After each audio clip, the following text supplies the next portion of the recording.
Welcome into Cincinnati Bengals Talk. I'm James Rapien. He is Paul Dehner Jr. of The Athletic. Paul, let's say they go offensive tackle or defensive tackle round one. What are some other spots that you see? Let's just stick with day two. Obviously, day three, a lot of things can change, but they have 3 day two picks, 2 third-rounders with the compensatory selection at 97th overall. Do you see an early receiver? Because people have gotten on me about that. And while I don't see it at 18, there's a reason I didn't ask you about Brian Thomas. I do think that wide receiver is in play as early as round 2 and certainly in round 3. Yeah, I think it's the number one most likely in round 2. I mean, I agree with you. I don't understand. It's been really weird. It's been really weird hearing some of the narrative around the position. And I've spent a lot of time talking and writing about receiver and always hear something back about like, yeah, it's not really one of their biggest needs. I don't know. You show me Tyler Boyd's replacement. You show me 2025 Tee Higgins. You show me weapons for Burrow. Okay. There's piecemeals that you could put together right now of like, okay, Gesicki and Chase and some combination of Charlie Jones hopefully getting better and like, but that they need more than that. This is what makes this offense sing. This is what they've invested in. This is who they are. And they need the next generation of that. And I'm going to go back to where I started with you, James. Take what the draft gives you. Yep. This draft is giving you 1 million receivers on day 2. 1 million. Dane Brugler has 19 receivers with at least the number 3 for third round attached to it.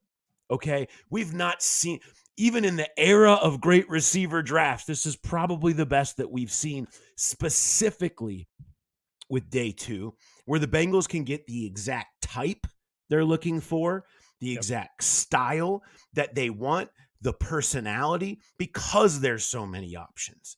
I mean, you talk about some years there would be one guy who'd be a inside, outside, versatile, type with the extra juice, speed up the scene they're looking for. Now there's 3 like that will be there in round 2. So if one goes, you still have a couple more or whatever you're looking. Maybe they are thinking more of a lean outside future TX. That's fine. I just think that makes so much sense. I mean, there's just, if you're taking what the draft gives you and you're taking their signals, the team that didn't sign anybody in free agency at the receiver position, they could have, didn't go after it, earlier last year. They did not, Charlie Jones never took that step. They need him to be stronger, better as a slot weapon to assume that position. So they got to draft over him for him to come join that person if they want it to look the way that they want it to look like, because they don't have anything resembling Tyler Boyd currently on their roster. All of that says, yeah, the draft is giving them that in round 2. It's also a presidential election, Olympic, and leap year, which means Duke Tobin is taking a receiver in round 2 because that's what he does in those years. It's proven. It goes all the way back. That's my big theory. That's the deep. Wow. That's the deep state right there. I love that. Every 4 years, why we had you on. Elections get Duke Tobin thinking receiver. That's what it. You can. He smells it in the air. But that's my point.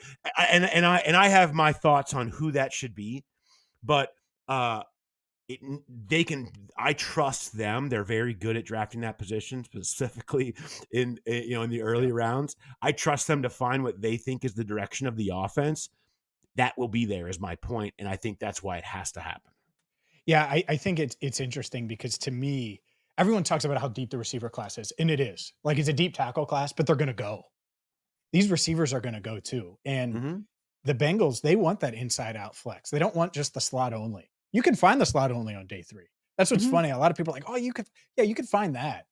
But a guy that's going to come in, contribute right away, and potentially be your wide receiver 2 as early as next season. Maybe your wide receiver 2, if Tee Higgins decides that he's not showing up to camp, and he probably won't, as early as training camp.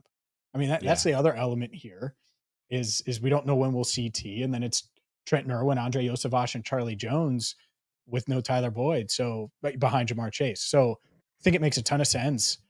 And you're right. I mean, the beauty of round 2, if a Troy Franklin falls, or if they're really high on Ladd McConkey and he falls. Like those guys, and there could be others. I know Roman Wilson was mocked to them.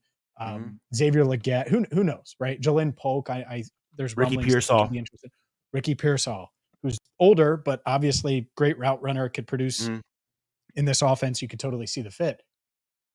To me, those guys, like there are guys in round 2 that you could be like, oh, well, they're going to be better NFL players than Brian Thomas or better players than Xavier Worthy or whoever goes at the end of round 1.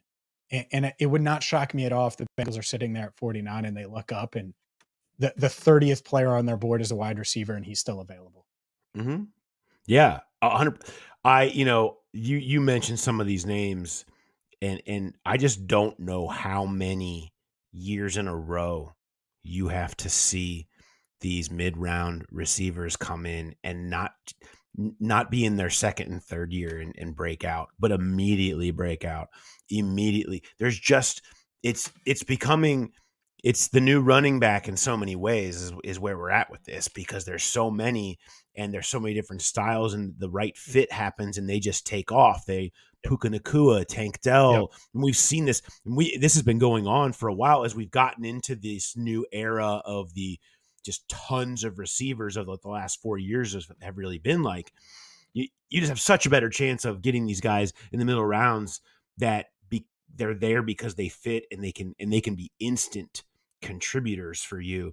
And that's why you're seeing more and more teams that are going to cycle through receivers in some ways, because they know it's not something you hope that you can draft one in the future.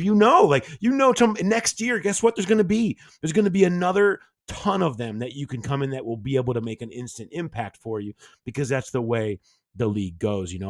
I think that Ladd McConkey is a dream fit for them personally. I don't think he'll make it to them. I think he is wide receiver 4 on their board for me, and it's not close because his inside outside, he is a Burrow, like perfect with Burrow, great chemistry, understands the zones, like separation king where he's just running and just getting himself open, quick winner. That is so important for this offense. They built this offense around these quick winning receivers. They've got to have guys that can do that. That's somebody like that makes sense. And then Wilson and Pearsall for the exact same reasons as lesser degrees of those. The inside outside flex thing is so important for me because you have to have Tyler Boyd today. You need something a little bit, but the flex to not be so safe, because look, Boyd, Higgins, like you knew what they were going to be every time they lined up, and you could get cute with Chase, but you couldn't. You almost always kind of knew. If you have a true inside-outside flex to go with Chase, you are augmenting Jamar Chase's profile. You are allowing him to run more routes down the field out of the slot instead of everything underneath screens, and you can start using him to make him so much more dangerous.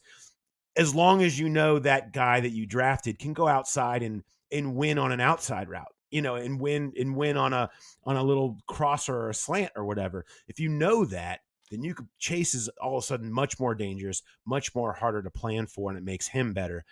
That's why I love that specific profile, and you're lucky to come into a draft where there's a bunch of them. So I think it's fun. I love talking about receivers. I love the idea of them taking receivers. I think they should take them all the time because you have Burrow and you never know.